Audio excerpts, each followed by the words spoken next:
আমরা যে একটা নিয়ামতের শুকরিয়া এখানে বড় সড়ো করে বললাম, ইয়া রাব্বি লাকাল হামদু কামা ইয়ানবাগি লিজালালি ওয়াজহিকা ওয়া আযীমি সুলতানিকা। এটা আমরা কোথায় পড়ছি না একটু আগে, মনে আছে তো আপনাদের? এই মাহফিল করে নাজাতের উসিলা হয়ে যায়।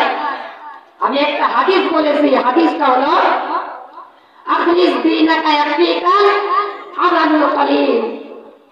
তোমার দিনকে খাঁটি করো, অল্প আমলি নাজাতের জন্য যথেষ্ট হবে। কিয়ামতের দিন দেখা যাবে বড় বড় জমিন থেকে নিয়ে আসমান পর্যন্ত হিসাব নিতে নিতে সব হাওয়া হয়ে যাবে। কি হয়ে যাবে? হাওয়া হয়ে যাবে।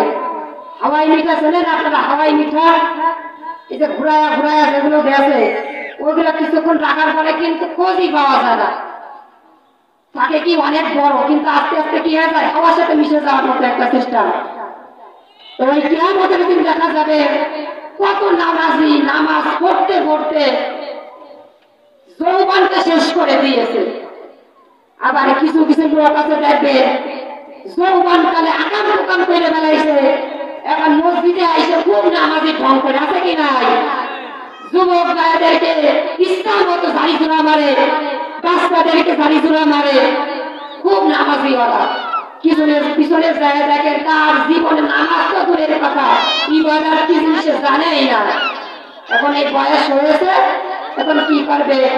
বাড়ি গেলে বউতে ঝাড়ি দেয়, সন্তানের সাথে বনে না, নাতি পুতির সাথে বনে না, এজন্য বাড়ি খায় কাজ দেয়। এই মসজিদে এসে কি করে? ইমামের পাশায় আঙ্গুল দিয়ে ঘুরে বেড়ায়, ইমামের দোষ খোঁজে, মুয়াজ্জিনের দোষ খোঁজে। এবার সভাপতি কারা আছে, মসজিদ কমিটি কি করছে, এই হালচাল গুলো মুরব্বী। ওই মুরব্বীদেরকে আমি বলি আপনারা সচেতন হয়ে যান। যা করছেন আগে পরে করছেন, এখন থেকে সাবধান।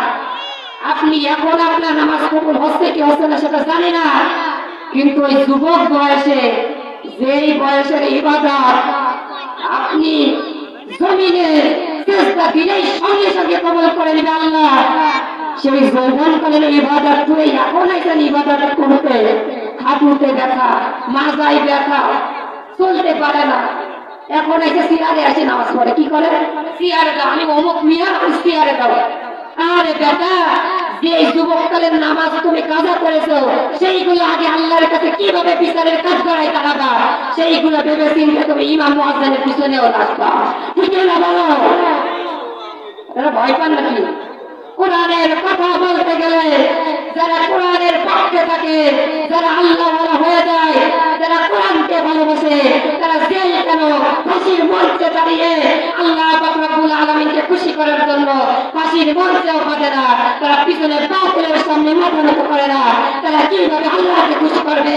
আল্লাহ বলে কথা ঠিক না মুসলমান? এজন্য সম্মানিত ভাইরা, আমার সময় সংক্ষেপ, মাত্র 5 মিনিটের সময় আছে, এজন্য সংক্ষিপ্ত ভাবে বলে যায়। আমি যে আলোচনার বিষয়ে যাইতেই পারি না ভাই, দোয়া করবেন আল্লাহ যেন আপনাদের খেদমতে আমাকে বড় আলেম হওয়ার তৌফিক দান করুন। সকালে বলেন আমিন। এবং আমি যে সূরা অংশ থেকে তেলাওয়াত করব, সূরা আসর, ইল্লাল্লাযিনা আমানু, যারা ঈমান আনে। কি আনে? ঈমান আনে। কেমন ঈমান আনা লাগবে? হযরত ইব্রাহিম নবী যেমন ঈমান এনেছিল, ঈমান আনার কারণে পদে পদে রাস্তা ঘাটে তাকে যেমন অন্যায় অত্যাচারের জুলুমের শিকার হয়েছে, এমন ঈমান যদি তুমি আনতে পারো, প্রকৃতপক্ষে বুঝা যাবে তুমি ঈমানদার, ঈমানদার, ঈমানদার। প্রকৃতপক্ষে ঈমানদার ওই ব্যক্তি যার হাত এবং জবান দ্বারা যে মানুষের, একটা মানুষ আর একটা মুসলমানের যে হাত এবং জবান দ্বারা যে হেফাজত রাখতে পারবে, সেই প্রকৃত মুসলমান। ঠিক কিনা বলেন? তাহলে হিসাব করে দেখেন আমরা কেমন মুসলমান। আমাদের তো হাত এবং জবান তো দূরের কথা, আমাদের হাঁটা চলায়, কথা বার্তায় তো আমাদের আশপাশের যে মুসলমান তারা গালি গালাজ করতেও কিন্তু অনেক সময় মারামারিও হতে যায়। ঠিক কিনা বলেন? ইমানের পথে অবিচল থেকে